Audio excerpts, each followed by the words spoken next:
Well, it looks like we have a bit of a conundrum here. We have two of the famous T5 5-speed manual transmissions. One is broken and it's for a V8, and one works and it's for a V6. Although they are the same transmission, they do have some key differences, so we're gonna have to mix and match to make it work for our application. What's going on, everybody? Welcome back to another scrappy episode where we're gonna dive into something that I've been putting off for a while now, just because it's out of my realm of expertise. So like we were saying, we have two T5 transmissions and a hernia. So let's briefly go over them to better understand the situation. Starting off with this one.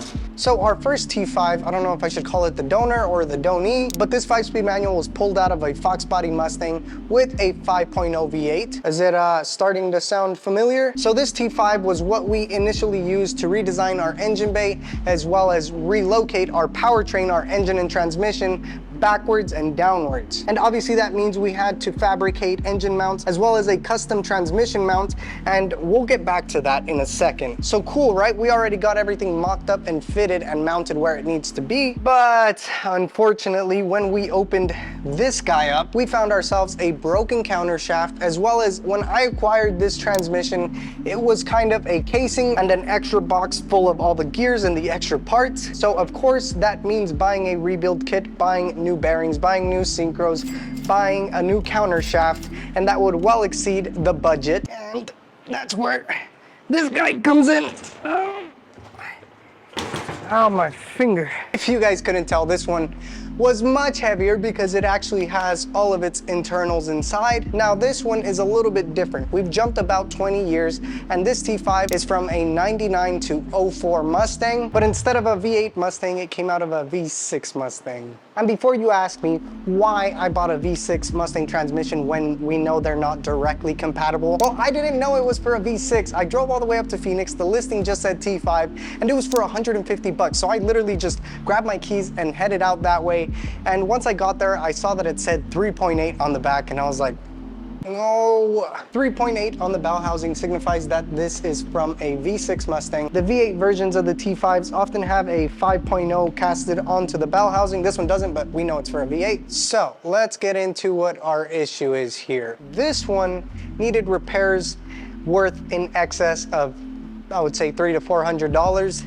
This one cost us $150, but it's the incorrect one. We can't just drop this one straight into the Scrapstang in place of the other one. One of the reasons being that for this newer gen Mustang, the mounting holes have now shifted about an inch. So that means that our tail housing is different. And now we go back to the transmission mount. That tail housing will 100% not work with the new location of our transmission, and I do not want to have to remake another one of those. That's just one of the issues. If we give this a good rotato potato, the V6 transmission has a longer input shaft due to the changes in the body that they made for that gen Mustang. It is only a difference of about 5/8, but it is enough to not work. Also, the bell housings are different. The V6 version houses a 164 tooth flywheel count and a different starter location. This one houses a 157 tooth flywheel. The hole for the clutch fork on the V6 version is about the 5 o'clock position, and the V8 version has the clutch fork position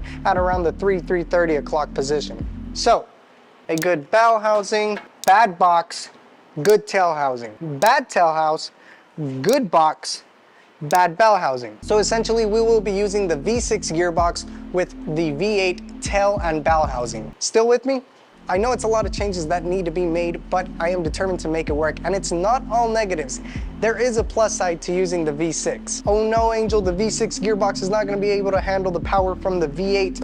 Well, you couldn't be further from the truth there, because this gearbox from 1986 that was hooked up to a V8 has a max torque rating of 265 foot-pounds, whereas the V6 version that is a little bit newer has a max torque rating of 300 foot-pounds. Yeah, you heard that right. The V6 version has a higher torque rating than the V8 version. I assume that's due to the giant age gap. Also, speaking of age gaps, the V8 one from 1986 has a mechanical speedo gear, whereas the one from the V6 has an electronic magnetic pickup speedo. It looks like I'm wearing a wig. Anyway, before we get started on the dissection of both of those transmissions, We need to be sharp. We need to be laser focused because there's a million parts inside of those transmissions, and we need to have hands like surgeons. Nothing like 4 espresso shots to calm the nerves, courtesy of Murray. Since the good transmission is kind of dirty, I don't want to open up the internals and expose it to a lot of this dust.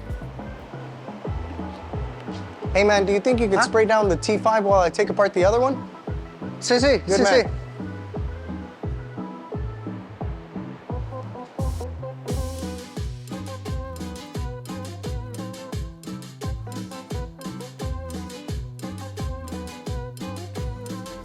While Ozzy's out there earning his pay, let's go ahead and start the dissection and take off the parts that we need. Starting off with the tail housing.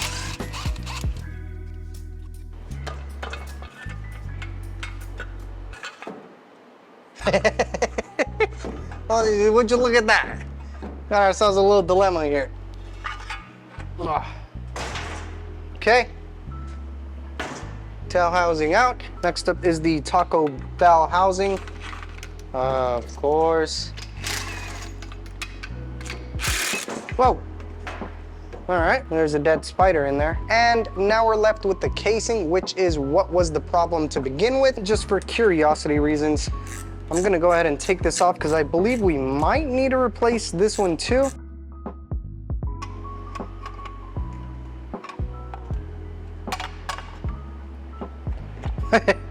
Why is there so much dead bugs in here? Taking a look at the inside of the case, we might be able to spot the issue. And there it is. We have a couple broken teeth on this counter shaft, as well as we're missing 90% of the internals in here. I wasn't kidding about the bugs either. I touched it. So we have a good tail housing, a good bow housing, and a bad box.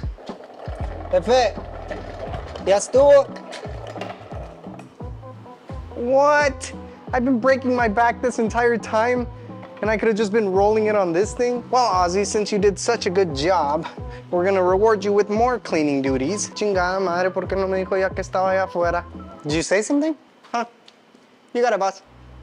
Thought so. While Ozzy's happily cleaning the other pieces, we're gonna commence the dissection of this one. So once again, bad tail housing, good box, bad bell housing. I realized that there is a lot, and I mean a lot of misinformation when it comes to what works and what doesn't in between these 3.8 and 5.0 T5 transmissions. I've spent hours and hours scouring the internet in search of the answers in order to do this correctly, and unfortunately, I did not get far because every single forum and post I've read has a different answer to what is necessary. So we're gonna take little bits of information from one and a little bit from another one and make our own assessment. It's very clean in this one compared to the other one with a bunch of bugs in it. Okay, I assume we're just gonna drive this guy outwards. This caffeine is not letting me align it correctly. Okay. Oh, rip. RIP to my ears. Jesus. Who put these on? Captain America? Michael Sanchez was making fun of my biceps on Patreon. Maybe if I did have bigger biceps, I would do this easily. Okay, this tail housing should pop out. You can see all the silicone holding it together. So when this pops out, we have a little spring along with what looks like a little check ball, and this tail housing should be free. Ta-da! It's so clean in here. You know, I didn't even drain this before starting, which would have been a good idea, but I'm starting to think there was no fluid in here to begin with.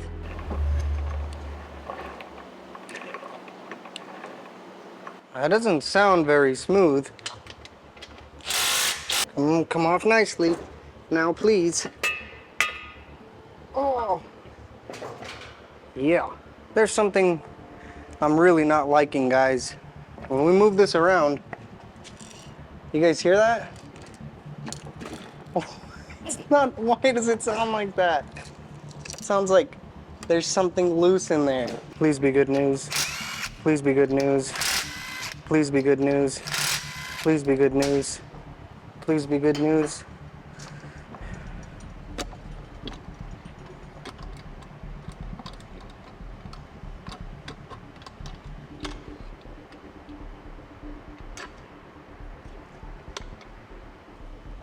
Okay, well, there's one possible culprit for that noise, and it's just these little slider thingies that go on these forks. I am kind of curious as to why there was no fluid in here. Maybe they drained it before they removed it. What the f? Well, this was supposed to be a quick wham bam, one and done, swap the pieces. See, off of the initial inspection, all of these gears seem to be intact. Everything looks pretty damn good. But if we take a look under that shaft, we will see a lot of carnage and metal chunks. And if we take a look at the counter shaft, all of those teeth are shaved clean off. Oh my goodness. I guess we can now say that these two are freaking identical. They both have metal chunks at the bottom and messed up counter shafts. Well, that's two transmissions with two broken counter shafts and a couple broken gears inside. And a third shaft is the one that I got when I bought the transmission. Well, that damn well explains why there was no fluid in it in the first place, because they drained it, found a bunch of metal chunks, and then listed it on Facebook. And then sold it to the first sucker that messaged them. Oh man, I've just been standing here looking at the broken transmissions. Not sure what to do now. And a common solution would be, hey, let's just swap the bad parts from one to the other. But they both have the same bad part, as well as a common theme of if something breaks inside a transmission or an engine, it's gonna take some other things along with it. And I do see signs of damage on this gear, as well as a missing piece on this gear. And we haven't even taken it all the way apart yet. New transmissions are about $2,000, so that's not an option. The repairs and the parts that we need for that is, again, $300 to $400. That really blows, man. Seeing that really sucks, because this car was supposed to be driving by the end of this month. Quiere llorar, quiere llorar. Shut up. No, I did not mean to hit it, but it looks fine to me. So I figured we might as well just cover the necessary steps that we would have taken said if the transmission wasn't messed up. Like we spoke about earlier, the input shaft does need to be replaced and prevent that from happening. That's exactly what you don't want to happen, because if you drop any of these little rollers into the casing, well, it looks like you're taking the whole thing apart. Technically, you could remove the input shaft without having to open up the casing and any of the gears at all, but in our case, it doesn't matter because the transmission is broken anyway. So once again, we need to swap out the 6-cylinder input shaft for an 8-cylinder one.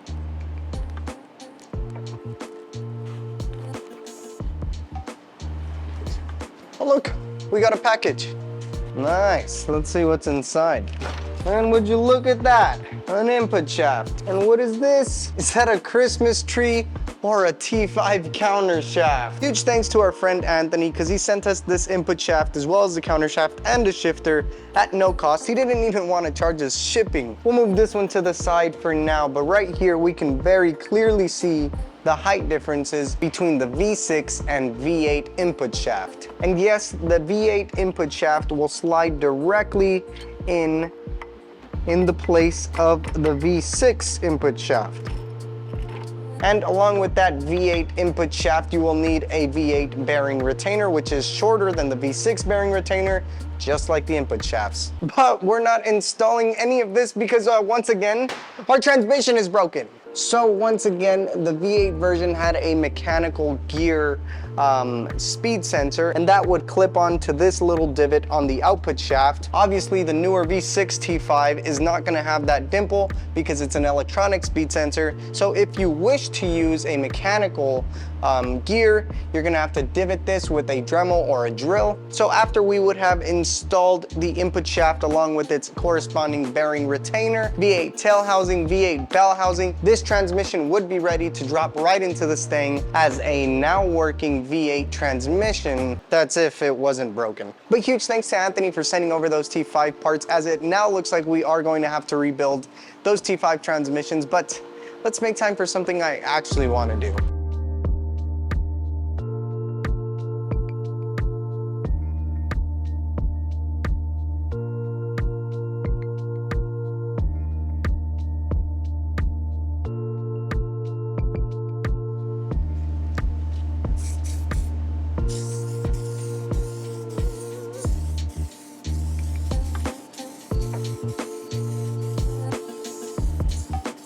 Yeah, welcome to our newest members. You guys are now one of us till the end of time, no ifs, ands, or buts. We have a lot of familiar names here. Michael Sanchez, you guys have heard a couple times, and Abel Valdez, you guys have seen him on the channel. And I don't know if I've said this before, but Abel Valdez is actually the person who sold me the Scrapstang. This name is on here twice because I misspelled it the first time, and this is a permanent tattoo for the Scrapstang, and I'm not gonna try to pronounce it because if I couldn't spell it, what makes me think I can say it? Anyway, let's give a big thanks to our newest Scrapaholics. Well, that at least lifted up my spirits considering we now have 2 broken transmissions and we're a couple weeks behind on our schedule now, but there is more content coming up.